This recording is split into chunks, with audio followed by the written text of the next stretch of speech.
नमस्कार, झारखंड समाचार में आप सबका स्वागत है। आइए जानते हैं सुबह से लेकर शाम तक की तमाम बड़ी खबरों को। इससे पहले चैनल को सब्सक्राइब नहीं किया है तो प्लीज चैनल को सब्सक्राइब कर बेल आइकन को प्रेस कर दीजिए ताकि खबरों का अपडेट आपको मिलता रहे।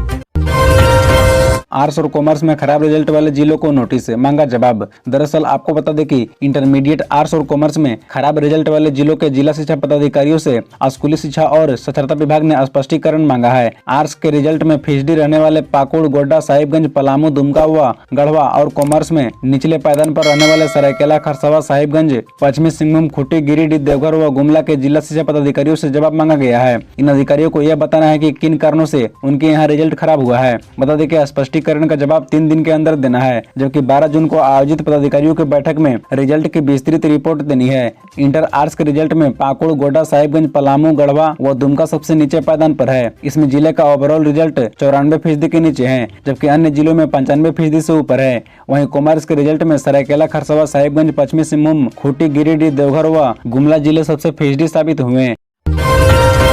ईडी के छापे पर बाबूलाल का तंज, बोले झारखंड में लूट तंत्र चल रहा है, सीएम हेमंत को भी घेरा। दरअसल आपको बता दें कि ईडी ने मंगलवार को राजधानी रांची और गोड्डा के कई ठिकानों पर ताबड़तोड़ कार्रवाई की। कांग्रेस विधायक प्रदीप यादव सहित उनके करीबियों और कुछ ठेकेदारों के यहाँ कार्रवाई की गई। ईडी ने कार्रवाई के दौरान एक स्थान से 60 लाख रुपए भी जब्त किए हैं। अब इस कार्रवाई को लेकर झारखंड बीजेपी झारखंड की हेमंत सोरेन सरकार पर हमलावर हो गई है। बाबूलाल मरांडी ने सिलसिलेवार ट्वीट के जरिए मुख्यमंत्री हेमंत सोरेन पर निशाना साधा है। बाबूलाल मरांडी ने आरोप लगाया कि मुख्यमंत्री झारखंड को गहरे कुएं में गिरा चुके हैं। बाबूलाल ने मुख्यमंत्री हेमंत सोरेन पर भ्रष्टाचार पर चुप्पी साध लेने का आरोप लगाया है। बाबूलाल ने यह भी कहा कि कई नौकरशाह भी इसकी जद में आएंगे। बता दें कि बाबूलाल मरांडी ने ट्वीट में कहा कि झारखंड में लूट तंत्र चल रहा है। मुख्यमंत्री हेमंत सोरेन को एक्सीडेंटल राजकुमार कहते हुए बाबूलाल ने कहा कि उनकी निगरानी में झारखंड में बिचौलियों और माफियाओं की समानांतर सरकार चल रही है। बाबूलाल मरांडी ने कहा कि झारखंड को बहुत गहरे कुएं में गिराया गया है। उन्होंने मुख्यमंत्री पर निशाना साधते हुए कहा कि जब भी झारखंड की बर्बादी का इतिहास लिखा जाएगा तो उनका नाम सबसे ऊपर होगा। नक्सली दिनेश गुप्त ने 9 साल पहले जमीन में 10 फीट नीचे गाड़ दी थी अपनी जिप्सी, जाने क्यों। दरअसल आपको बता दें कि पीएलएफआई सुप्रीमो रहे दिनेश गुप्त 2014 से पहले जिप्सी से अपने हथियारबंद दस्ते के साथ क्षेत्र का भ्रमण करता था। उस जिप्सी को पुलिस ने बुधवार की सुबह करीब 10 बजे जमीन खोद कर बरामद कर लिया। जिप्सी को जमीन में 10 फीट नीचे गाड़ा गया था। उसे जेसीबी के सहारे गड्ढा खोद कर बाहर निकाला गया। जानकारी के अनुसार जिप्सी को 8 से 9 वर्ष पहले दिनेश गुप्त के निर्देश पर ही विद्या बिहार पब्लिक स्कूल के पास जंगल में गड्ढा खोद कर गाड़ दिया गया था। एसपी अमन कुमार ने बताया कि दिनेश गुप्त इस जिप्सी को लातेहार से मंगवाया था। तब उसका रंग सफेद था, लेकिन बाद में इसे हरे रंग से रंग दिया गया था। बताया जाता है कि वर्ष 2014 से पहले दिनेश गुप्त इसी जिप्सी में इलाके में घूमा करता था। एसपी को मिली गुप्त सूचना के आधार पर यह कार्रवाई की गई है। उन्होंने बताया कि यह कार्रवाई बीडीडीएस के टीम के सहयोग से की गई। उस स्थान को मशीन द्वारा चिन्हित किया गया जहाँ खुदाई करने पर एक गहरे हरे रंग की जिप्सी जर्जर अवस्था में मिली। इसी महीने झारखंड को वंदे भारत की सौगात, इन स्टेशनों में होगा ठहराव, 6 घंटे में तय होगी पटना की दूरी। दरअसल झारखंड को इसी महीने वंदे भारत की सौगात मिलने वाली है। रांची से पटना के बीच चलने वाली वंदे भारत एक्सप्रेस का शुभारंभ 10 से 20 जून के बीच कभी भी हो सकता है। इसकी तैयारियां जोरों पर है। झारखंड में वंदे भारत का ठहराव हटिया रेलवे स्टेशन पर होगा। बताया जा रहा है कि ट्रेन का रैक पटना स्थित राजेंद्र नगर कोच कम्प्लेक्स में आएगा। इसके बाद यह जल्दी ही पटना पहुंच जाएगा। कहा जा रहा है कि राजेंद्र नगर कोच कम्प्लेक्स के फीट नंबर 5 में ओवरहेड तार लगाने का काम तकरीबन पूरा हो चुका है। बता दें कि इसके जरिए ही कोई ट्रेन स्टेशन से कोचिंग यार्ड तक पहुंचती है। गौरतलब है कि रांची से पटना के बीच शुरू की जा रही वंदे भारत एक्सप्रेस ट्रेन में फिलहाल 18 बोगियां होगी। इसकी अधिकतम स्पीड 130 से 160 किलोमीटर के बीच होगी। कर्मचारियों की ट्रेनिंग भी तकरीबन पूरी हो चुकी है। रांची से पटना के बीच चलने जा रही वंदे भारत एक्सप्रेस ट्रेन गया, हजारीबाग और कोडरमा सहित कुल 5 स्टेशनों में रुकेगी। कहा जा रहा है कि जून के दूसरे या तीसरे हफ्ते में ट्रेन का परिचालन शुरू हो जाएगा। आयकर से निकले तो ईडी में फंसे प्रदीप यादव, देर रात तक चला छापा।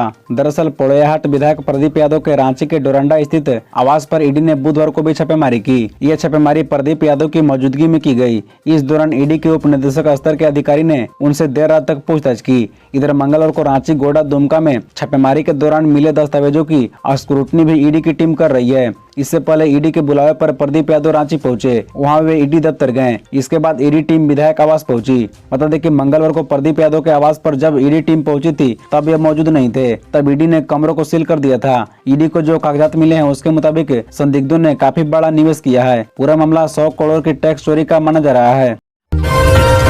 6 जून तक साफ रहेगा मौसम, 13 को देखेंगे बादल, 14 से बारिश।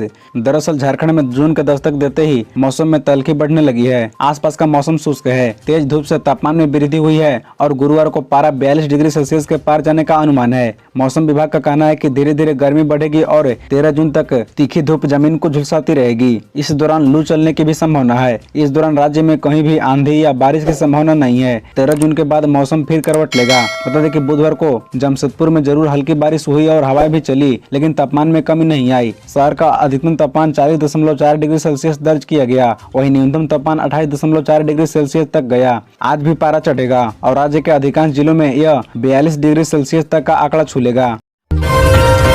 रांची में सीएम हेमंत और केजरीवाल की मुलाकात कल, केंद्र से टकराव के बीच सियासी मायने। दरअसल आपको बता दें कि झारखंड और दिल्ली में जारी ईडी की कार्रवाई के बीच दोनों राज्यों के मुख्यमंत्री की अहम मुलाकात होने जा रही है। दिल्ली के मुख्यमंत्री और आपके राष्ट्रीय संयोजक अरविंद केजरीवाल 2 जून को रांची में होंगे। रांची में अरविंद केजरीवाल और मुख्यमंत्री हेमंत सोरेन के बीच होने जा रही इस मुलाकात पर सबकी निगाहें हैं, क्योंकि ऐसे वक्त में जबकि लोकसभा चुनाव में करीब 1 साल का वक्त बचा है, यह मुलाकात काफी खास होने जा रही है। दरअसल मुलाकात ऐसे समय पर हो रही है जब दोनों ही राज्यों में सरकार कई तरह की चुनौतियों से जूझ रही है और केंद्र से लगातार टकराव चल रहा है। गौरतलब है कि झारखंड में अवैध खनन, मनी लॉन्ड्रिंग और आय से अधिक संपत्ति केस में ईडी, सीबीआई और आयकर विभाग की कार्रवाई जारी है। मंगलवार और बुधवार को भी ईडी ने झारखंड कांग्रेस के विधायक प्रदीप यादव सहित अन्य के 12 ठिकानों पर छापा मारा। बता दें कि अवैध खनन और मनी लॉन्ड्रिंग केस में मुख्यमंत्री से भी पूछताछ हो चुकी है। वहीं दिल्ली में शराब घोटाले केस में सरकार के 2 मंत्री मनीष सिसोदिया और सत्येंद्र जैन जेल में हैं।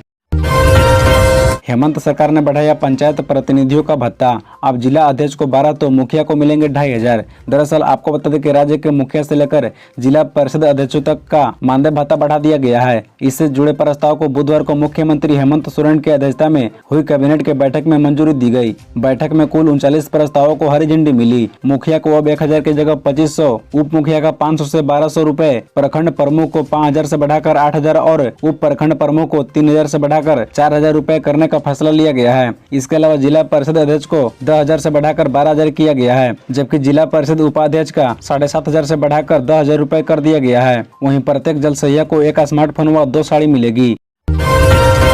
झारखंड में जल्द होगी 50,000 शिक्षकों की नियुक्ति, इन्हें मिलेगा पहला मौका। दरअसल झारखंड के प्रारंभिक स्कूलों में 50,000 सहायक आचार्यों की नियुक्ति का रास्ता साफ हो गया है।